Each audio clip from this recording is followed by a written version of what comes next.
대한민국과 건국 대통령의 이야기 네 번째 시간입니다. 아주 오래된 유행가에 이런 가사가 있습니다. 인생은 나그네 길, 어디서 왔다가 어디로 가는가. 나그네와 같은 인생길에서 마음을 나눌 수 있는 친구, 뜻을 함께 할 수 있는 동지를 만날 수 있다면 커다란 축복입니다. 독립운동가 이승만에게도 친구들이 있었고 동지들이 있었습니다. 오늘은 나그네처럼 전 세계를 떠돌면서 우리 민족의 자유와 독립을 위해서 투쟁했던 그 이승만 곁에 있었던 사람들의 이야기입니다. 첫 번째 소개해드릴 분은 존 포스터 덜레스. 이승만의 조지 워싱턴 대학, 하버드 대학교 박사과정 동창생입니다. 두 분이 모두 빼어난 천재였습니다. 또 그 당시 떠오르는 신흥 세력이었던 공산주의를 아주 싫어했던 반공주의자이기도 했습니다. 이 존 포스터 덜레스는 훗날 미국의 국무장관이 되죠. 지금도 미국인들을 대상으로 역대 국무장관 가운데 누가 가장 뛰어난가 설문조사를 하면 랭킹 3위 안에 드는 지금도 존경받는 위대한 정치인입니다.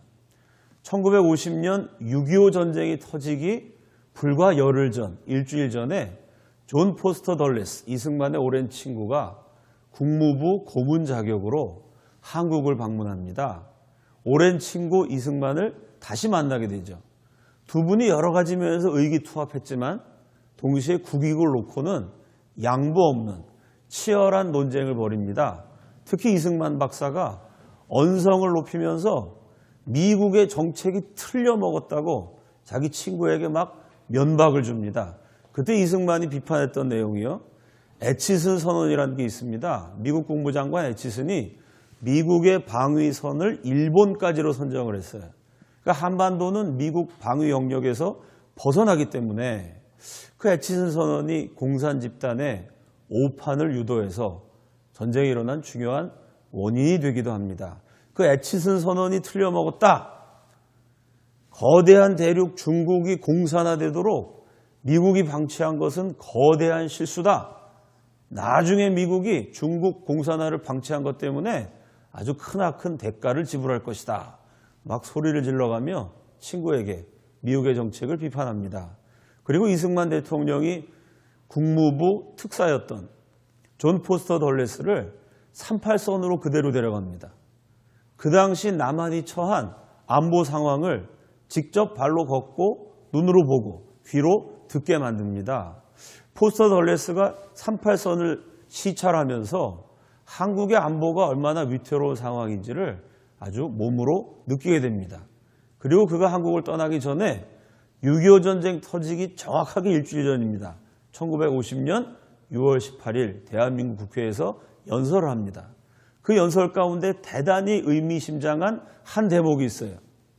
이 외교관이 연설하면서 우리가 한국을 지켜주겠습니다. 한국을 책임져 주겠습니다. 이런 소리는 참 외교적으로 하기 어렵습니다.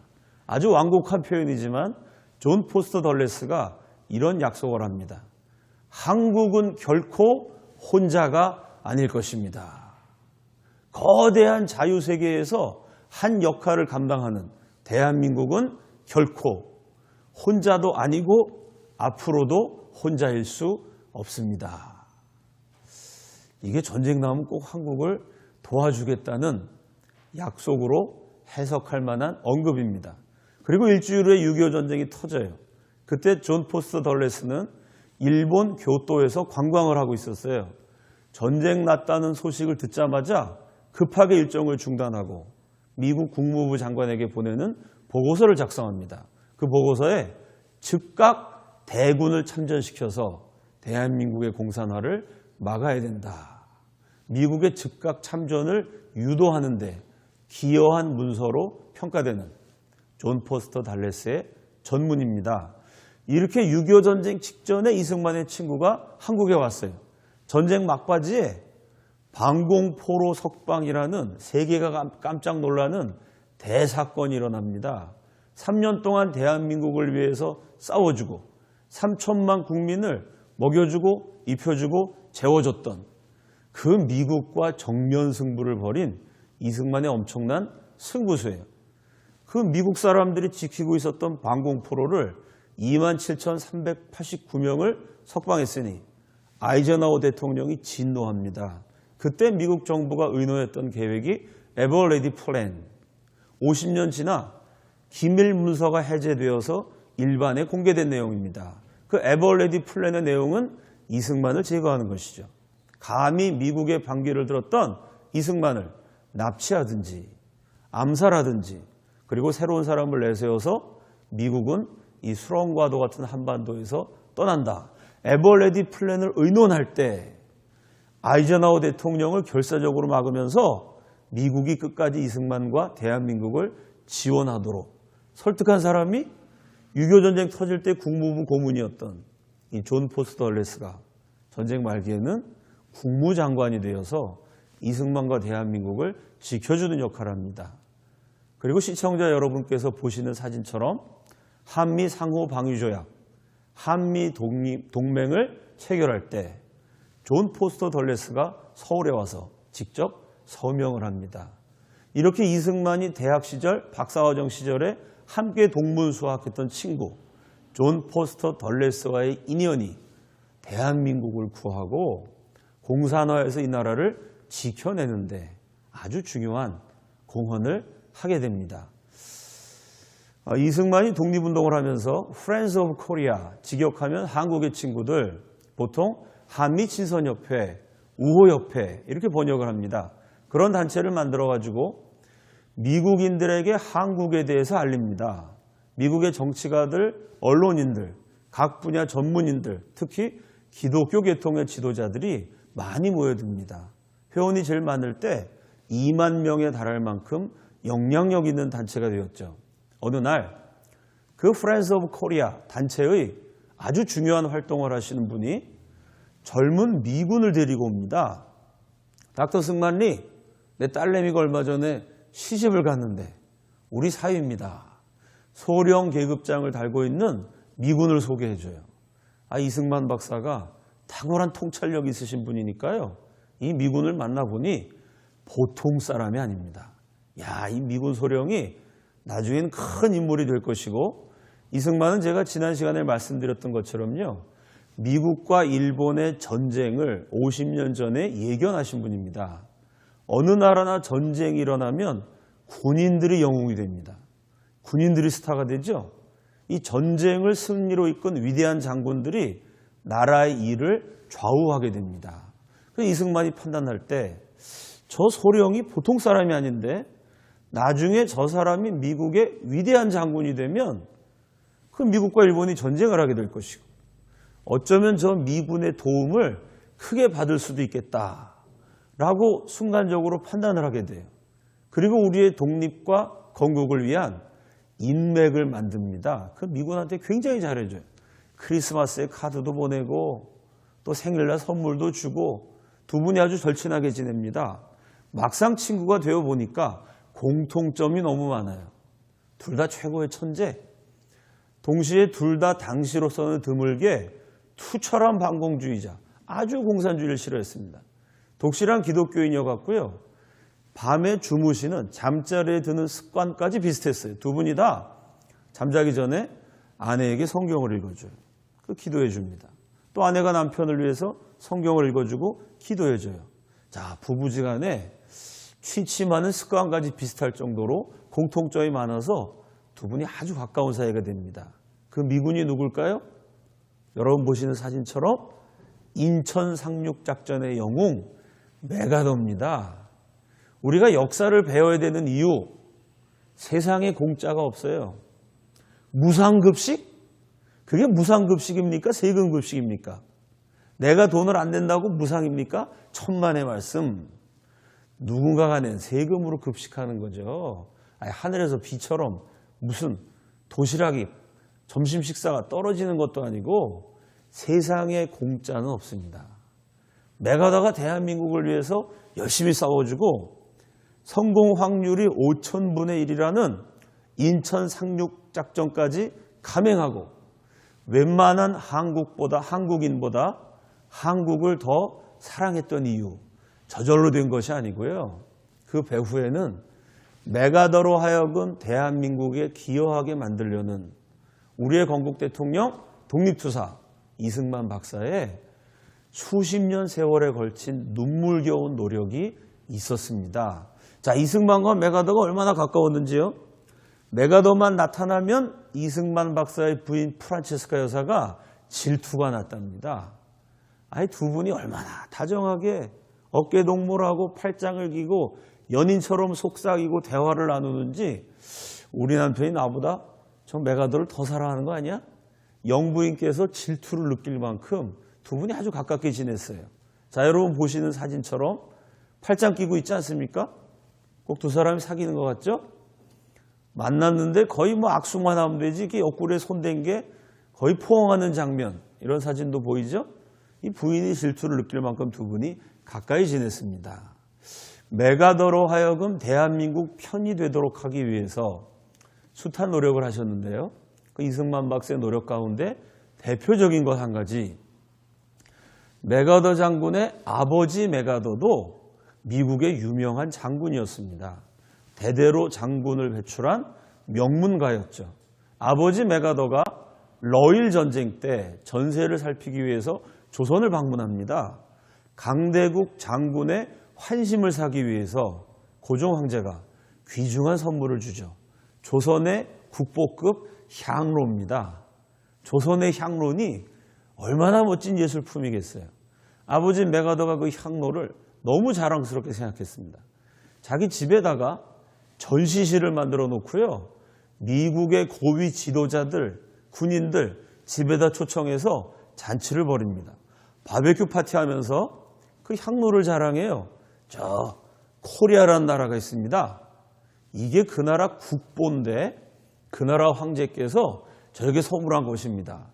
아, 그럼 미국의 고위 지도자들이 국보를 보니 근사하거든요. 이야, 그거 참 멋진 예술품이 있어서 좋으시겠습니다. 이 아버지가 그거를 자랑스러워하다가 아들에게 잘 간직하라고 가보로 물려줍니다. 그 메가더도 그 향로를 아꼈어요. 그런데 메가더가 전쟁하느라 아시아 주둔 사령관으로 오래 근무를 하느라고 무려 16년 동안이나 자기 고향집에 돌아가지 못하게 됩니다. 그 향로가 보고 싶어가지고요. 향로를 운반을 해가지고 사령관 막사에다가 전시를 해놨어요. 전쟁을 하면서도 자랑을 합니다. 같이 싸우는 동료 장군들, 외국 수반들 오면은 이게 조선의 국보고 우리 집안의 가보입니다. 그 아버지 유전자를 물려받아갖고 자랑하는 걸 좋아했어요.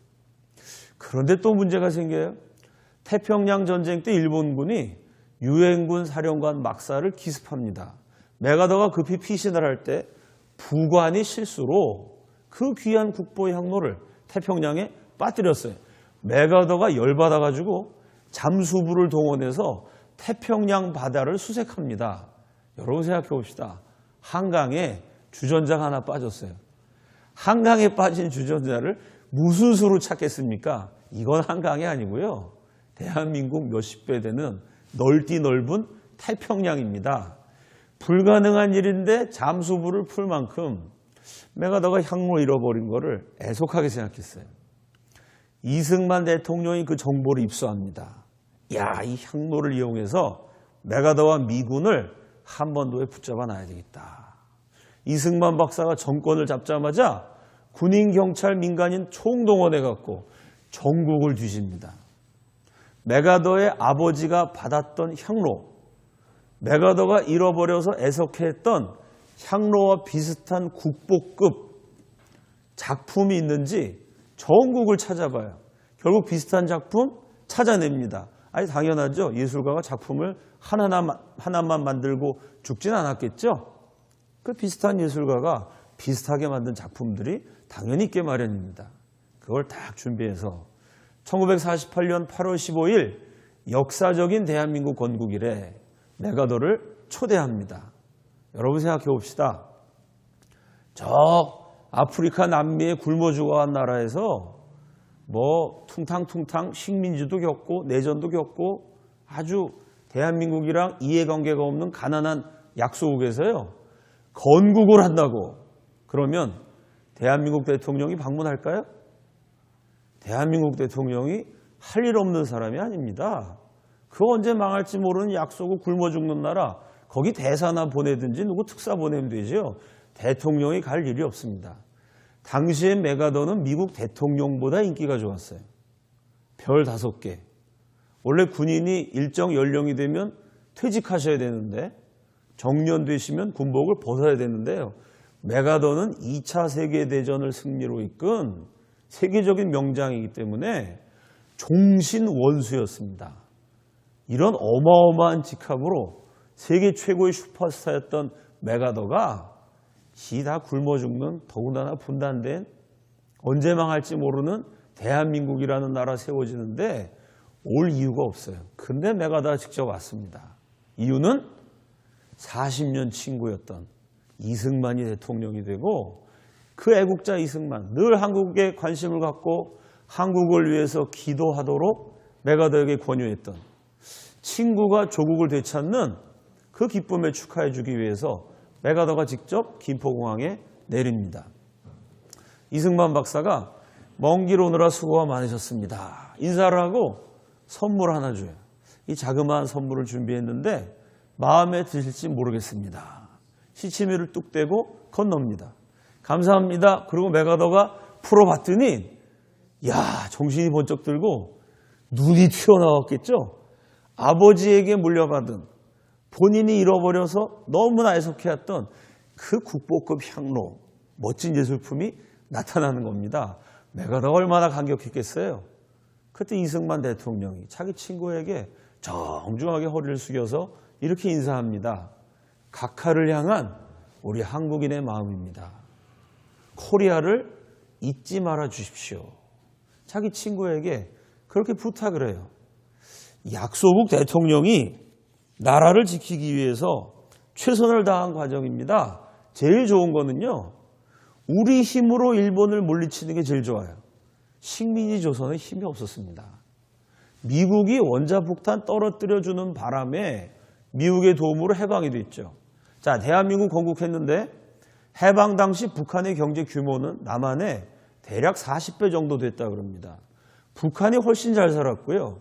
국방 분야에는 비교가 안 될 만큼 북한이 막강했습니다. 자, 우리 힘으로 나라를 되찾고 우리 힘으로 공산당을 물리치는 게 제일 좋습니다. 그건 어디까지나 이론이고요. 현실은 우리가 일본을 물리칠 힘도 없었고 우리가 공산당을 막을 능력도 없었습니다. 또 한 번 미국의 도움을 받아야 돼요. 그래서 이승만 대통령이 자기 친구에게 선물을 주면서 코리아를 잊지 말아 주십시오. 부탁을 합니다. 그 선물에 담긴 이승만의 마음을 40년 친구인 메가더가 몰랐을 리가 없죠. 그날 모든 행사를 마치고 비행기 트랙에 오르는 메가더 원수의 모습을 담기 위해서 전 세계 주요 외신의 기자들이 일제히 카메라 플래시를 터뜨립니다. 그 카메라 앞에서 메가더가 대한민국을 위한 위대한 언론 플레이를 하죠. 이승만에게 어깨동무를 하고 다정한 포즈를 취하면서 이렇게 얘기합니다. 각하, 만약에 공산주의자들이 쳐들어오면 저 메가더는 한국의 수도 서울이 아니라 미국의 수도 워싱턴에서 전쟁이 난 것으로 간구하고 한국의 어떤 지역, 경기도나 강원도가 공격당한 것이 아니라 미국의 캘리포니아나 텍사스가 공격당한 것으로 간주하고 최선을 다해 싸워서 각하의 조국과 각하의 정부와 각하의 국민을 지켜드리겠습니다. 기자들 앞에서 메가더가 직접 이런 멘트를 하니까 기자들이 그걸 안 받아 적을 수 없습니다.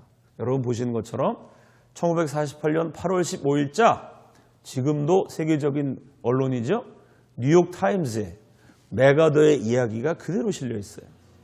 그 멘트를 그대로 적고 나서 기자가 한마디 논평을 붙입니다. 메가더가 오늘 오버했다 이렇게 썼어요. 자기 친구 이승만이 40년 고생해서 나라 되찾고 대통령 되니까 너무 기뻐서 그 친구에게 선물을 주기 위해서 지키지도 못할 약속을 했다. 장군으로서 경망스럽다. 이런 논평을 내렸습니다. 왜 그랬을까요? 여러분 공산당이 서울에서 총을 빵 쏘면 워싱턴에서 사람이 하고 죽겠습니까? 공산당이 서울 쳐들어온 것과 워싱턴은 아무 상관이 없어요. 한국에서 전쟁이 일어나는 것과 미군은 아무 상관이 없습니다. 그런데 메가더가 뭐라 그랬냐면은 한국에서 전쟁이 일어나면 미국 수도 캘리포니아 같은 지역 방어하는 것처럼 최선을 다해 싸워준다고 약속했습니다. 이건 기자가 볼 때 지키지도 못할 약속을 경솔하고 경망스럽게 한 것이죠. 그런데 메가더는 오버한 게 아니었습니다. 6.25 전쟁이 났을 때 트루만 대통령이 결단을 내렸고 존 포스터 덜레스 같은 민간 관료, 메가더, 미국 군부 최고 지도자가 즉각 참전을 주장합니다. 그리고 178만 명의 그리고 178만 명의 미군을 이끌고 이승만의 40년 친구 메가더가 한국에 왔고요. 인천 상륙작전을 성공시켜 대한민국을 지켜주게 됩니다. 한번 생각해 봅시다. 김일성이 북한의 지도자로 선택된 이유 가운데 하나가 빨치산 투사 가운데 학력이 제일 높았습니다. 소련 사람들이 보니까 그 당시 조선은 90%가량이 문맹입니다. 글자 읽을 줄 아는 사람 10% 남짓인데요. 그 가운데 김일성이 중학교 중퇴 학력이었습니다. 그 당시 조선인으로서는 굉장히 고학력이었기 때문에 소련이 김일성을 지도자로 선택을 하죠. 자, 그 시대 배경 속에서 보면요. 중학교 중퇴에서 북한 지도자가 됐다. 이 역사를 염두에 두면 이승만은 아시아인, 황인종, 동양인 최초의 세계 명문 프린스턴 국제법 박사입니다. 거기다가 오늘날까지 미국인들이 가장 존경하는 국무장관 덜레스, 가장 존경하는 장군 메가더의 친구였습니다.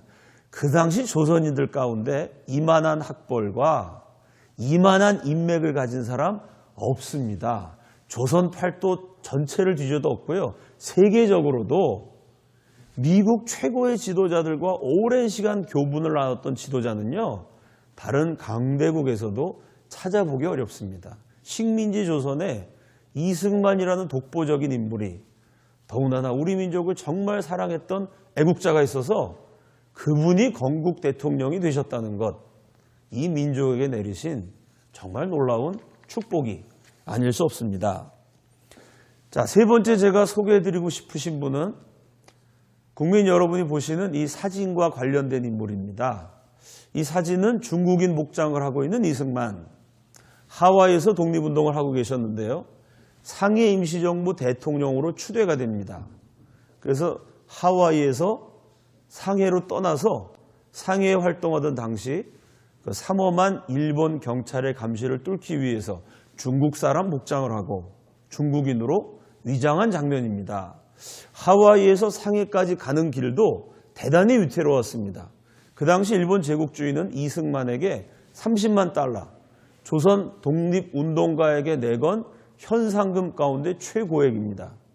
저 불령선인이라 그랬죠. 천황폐하에게 순종하지 않는 일본 입장에서 보면은 반역자, 독립투사 가운데 최고 우두머리. 이승만에게 붙은 제목은 예수교의 거괴. 뭐 기독교 나라 세운다 이러면서 독립운동하니까요.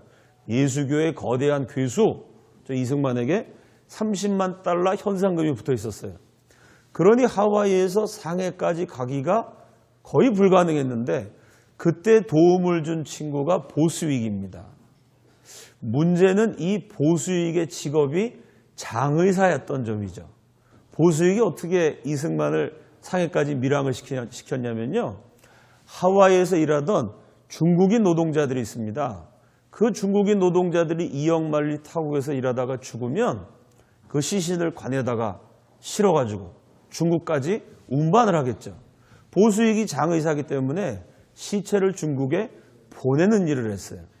그 기회를 활용해서 중국 노동자들의 시체를 실은 배, 시체들 관 틈바구니에 이승만을 숨겨가지고 임시정부 대통령으로 취임할 수 있도록 밀항을 시켜줍니다. 그 이승만이 배를 딱 탔는데 사방이 시체들 틈에 죽은 사람들 틈에 산 사람이 하나 남아 있습니다. 뛰어난 문필가, 시인이었던 이승만 박사가 그때의 풍경과 감회를 읊은 시를 남깁니다.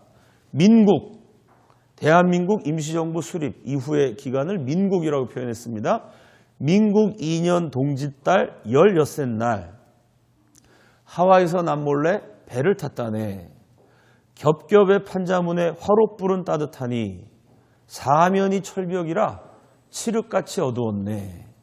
내일 아침이면 산천도 아득하리니 이 밤엔 세월도 어찌 그리 길다냐. 그 시체들 틈에서 숨어서 갈래니 얼마나 불편하고 무섭기도 하고 힘겨웠겠습니다. 그 밤이 얼마나 불편하고 무섭고 힘겨웠을까요? 그 밤이 얼마나 길게 느껴졌겠습니까? 이 밤엔 세월도 어찌 그리 길다냐라고 노래했던 것이죠. 태평양 바다 위를 둥실 떠가니 이 안에 황천객을 누가 알리오. 황천객들 틈에 끼어있는 이 밀항을 누가 알리오. 이런 감회를 읊은 시가 지금도 남아 있습니다. 자, 마지막 네 번째로 독립운동가 이승만에게 영감을 주었던 사람들, 여러분이 보시는 사탕수수밭 노동자들입니다. 가난한 식민지 조선의 노동자들이 배를 타고 하와이에 가서 사탕수수밭에서 열심히 일했습니다. 대부분 남자 총각들이었어요. 결혼 정년기가 되면은 장가를 가야 되는데 하와이에 조선 처녀들이 없습니다. 그 조선에 가서 처녀들을 만나든가 조선 처녀를 데리고 와야 됩니다. 가난한 식민지 조선의 청춘 남녀들이 태평양을 건너갈 수도 없고 건너올 수도 없습니다. 그래서 사진 결혼이라는 게 유행을 해요. 이 하와이 총각들이 사진을 찍어갖고 조선에 보내면 처녀들이 그 사진을 보고 신랑을 골라가지고, 혹은 신부들이 사진을 보내면 총각들이 골라가지고 그냥 태평양을 사이에 두고 사진으로 중매가 이루어집니다. 자, 조선에서 처녀들이 도착했을 때 하와이 총각들 사이에서 미신이 하나 있었습니다. 그게 뭐냐면 이박사 바지 입고 나가서 신부를 맞이하면 결혼이 행복해진다. 이런 미신이었어요. 그 당시 사탕수수밭 노동자들이 변변히 입을 옷도 제대로 없었겠습니다만은 그분들이 이승만을 너무 존경해가지고요. 이승만 박사 바지 빌려 입고 나가서 신부를 탁 만나면 아주 막 둘이 사랑하게 되고 결혼이 행복해진다. 이런 그 사람들 사이에서 믿음이 있었던 것입니다. 그나마 이승만 박사 바지를 빌려서라도 장가를 가신 분들은 행복한 축에 속합니다. 평생 돈 모아서 신부 데려오려고 그 2억 만리 타국에서 사탕수수밭에서 노동자로 일하면서 한 푼 두 푼 모았어요. 근데 장가도 가지 못하고 신부를 데려오지도 못하고 이런저런 이유로 병 걸려서 하와이에서 죽어간 그런 총각들도 참 많았습니다. 그래서 지금도 하와이 가면요, 그분들을 위해서 이승만 박사가 세운 양로원이 남아 있습니다. 제가 직접 그 양로원을 방문하기도 했어요. 각계각층의 다양한 분들이 양로원에 계시지만 이 박사께서 양로원에 세우실 때는 독신 남자들, 사진 결혼도 못하고 신부 못 데려오고 그냥 세상 떠난 그 총각들을 위한 숙소가 따로 있었습니다. 거기서 평생 신부 데려오려고 모았던 돈을요, 이 한국 우리 선조 노동자들이 이승만 박사에게 전부 맡깁니다. 이런 유언을 남겼어요. 잃었던 나라를 되찾는데 이걸 써주십시오. 독립운동 자금으로 자기가 평생 모았던 돈을 이승만 박사에게 기부한 것입니다. 이승만 대통령이 그렇게 죽어가는 한국 총각들 한 사람 한 사람을 안아줬습니다.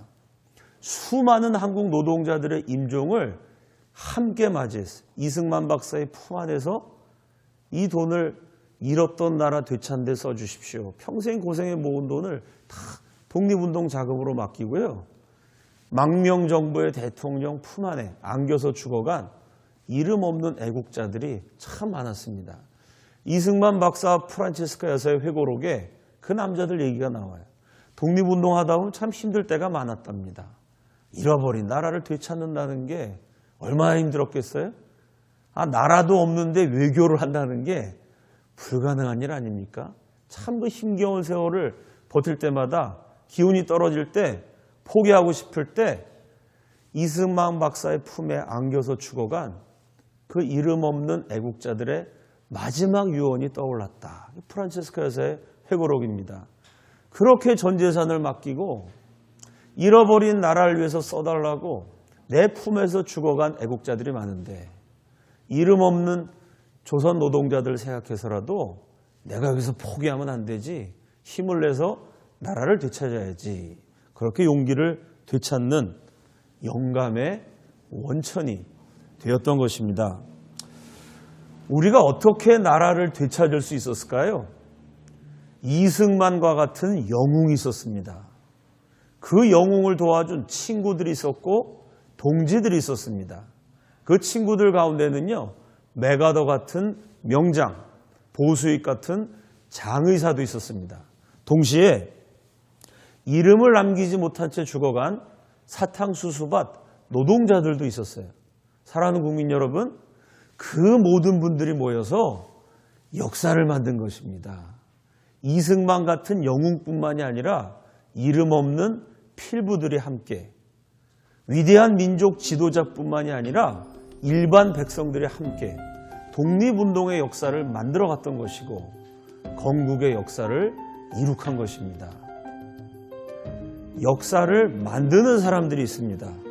동시에 누군가 피를 흘려가며 만들어 놓은 역사를 그저 누리고 즐기기만 하는 사람도 있습니다. 이렇게 어렵게 되찾은 대한민국, 또다시 위기를 맞이하고 있습니다. 위기에 처한 우리 조국에서 구국의 역사를 새로 만들어가는 저와 여러분이 될 수 있기를 기원하면서 네 번째 강의를 마치겠습니다. 감사합니다.